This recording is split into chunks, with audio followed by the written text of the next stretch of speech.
Welcome to From Betrayal to Breakthrough, and here is a mini dose of Dr. Debi where I'm sharing tips, suggestions, strategies, and sometimes just motivation to have you move past your betrayal once and for all.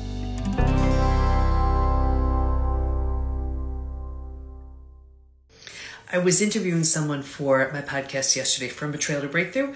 You need to subscribe and listen. I have the most incredible experts all the time. Anyway, we were talking about therapy, and here's the thing. I'm a psychologist. I'm a coach first. And what happens is therapy has a wonderful, wonderful place in your healing, especially in the beginning, because you cannot make any kind of sense about what happened with your betrayal, because it makes no sense. Here you were, abiding by the rules, playing by the rules, the spoken or unspoken rules of your relationship, and the other person, without your awareness or consent, broke those rules. So of course it's a shock. Of course there's a lot to heal from. And that's why you need to talk about it a little bit, just so you kind of make some sense out of it. But here's the problem. When all you do is keep talking about it and all you do is keep going over it, what you're doing is you're cementing that story in so well that you can't imagine another story. So huge place for it in the beginning, but two things. One thing is we have a lot of people coming into the PBT Institute with therapy trauma. Be very careful here. If that therapist that you're seeing isn't highly skilled in moving someone through betrayal, it does more harm than good. That's the first thing. The second thing is you and only you know when you've talked about it enough and now it's time for action. Like all of our coaches within the PBT Institute, if I'm working with you, if any of our coaches are working with you, everything we do, our self-paced programs, all of it, is to gently move you forward through the 5 stages from betrayal to breakthrough. If any of us, we're hearing your story, it's so that we can do something with it. So definitely, if you are enjoying sharing with a therapist, that's wonderful. That's hitting things on one level.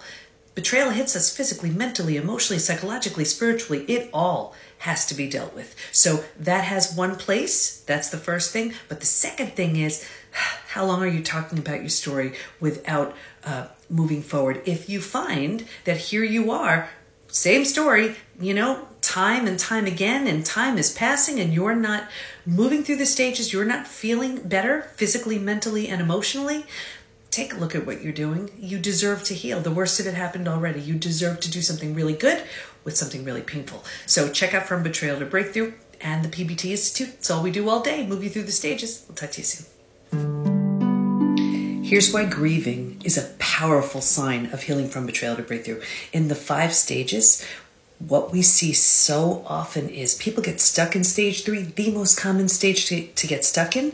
One of the classic ways we move forward involves grieving. We think grieving is just for the death of someone we love, but it's not. It's the loss. It's loss of our expectations, loss of the relationship, loss of what we wanted and didn't get. And what happens is when we grieve that, we acknowledge and sort of validate, like, okay, yeah, this happened.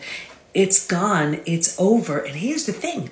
Now you're allowing for the rebirth of something new, whether it's a new you or the potential of a very new, brand spanking new relationship with the person who hurt you. It can't happen without the grieving process, because if you're not grieving, you're sort of like patching up the old. It doesn't work. It doesn't. But what happens is with that complete and utter death and destruction of the old, that's what allows for the rebirth of the new. And grieving is a powerful way. That's exactly what's happening. So I'm reading a lot of your comments and responding, and what I'm finding is many of you are stuck in stage 3 out of the 5 stages from betrayal to breakthrough, different than the 5 stages of grief. Too long for me to go through the 5 stages, but if you click in my bio, the top thing, an event I'm doing with the shift tonight or later this afternoon, based on where you are, you can watch. It's totally free, and an event where I do talk about the 5 stages. Anyway, what I'm finding is many of you are stuck in stage 3, and you're in stage 3 when this is the experience. Because stage 3 is survival instincts emerge, and because it feels so much better than the shock and trauma of where you just came from, you think it's good. And because you don't know there's anywhere else to go, you don't know there's a stage 4 or stage 5. Transformation doesn't even begin until stage stage 4. But because you don't know there's anywhere else to go, you start planting roots here. You're not supposed to, but you don't know that. And 4 things happen. The first thing is you get all these small self-benefits from being here. You get to be right, you get your story, you get someone to blame, you get sympathy from everyone you tell your story to, you get a target for your anger, you don't have to do the hard work of learning to trust again. Should I trust you? Can I trust you? Forget it, I'm not trusting anybody. So you plant deeper roots. Now, because you're here longer than you should be, you don't know that, right? But here you are. Now the mind starts doing things like, well, maybe you're not all that great. Maybe you deserved it. Maybe this, maybe that. So you plant deeper roots. Now, because these are the thoughts you're thinking and this is the energy you're putting out, well, like energy attracts like energy. So now you're attracting people and circumstances and relationships towards you to confirm, yup, this is where you belong. And the misery loves company crowd, they come around now too. It gets worse, but I'm going to get you out of here.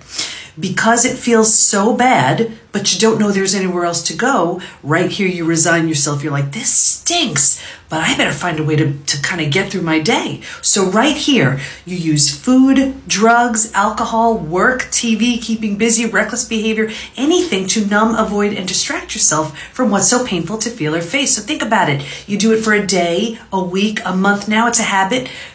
A year, 10 years, 20 years, and I can see someone 20 years out and say, that emotional eating you're doing, that drinking you're doing, that numbing in front of the TV, do you think that has anything to do with your betrayal? And they would look at me like I'm crazy, and they'd say, well, it happened 20 years ago. All they did was put themselves in stage 3 and stay there. The worst of it happened already. You owe it to yourself to do something really good with something really painful. Check out my bio for resources and that free event later. I'll talk to you then.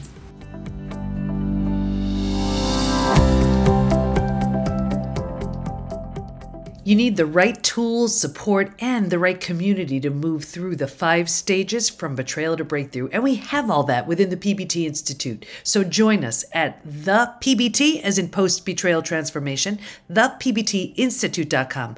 There's a version of you who's so confident, healthy, peaceful, and happy on the other end of your healing. And we can't wait to help you get there. We got you. Thanks for listening. And here's to your breakthrough.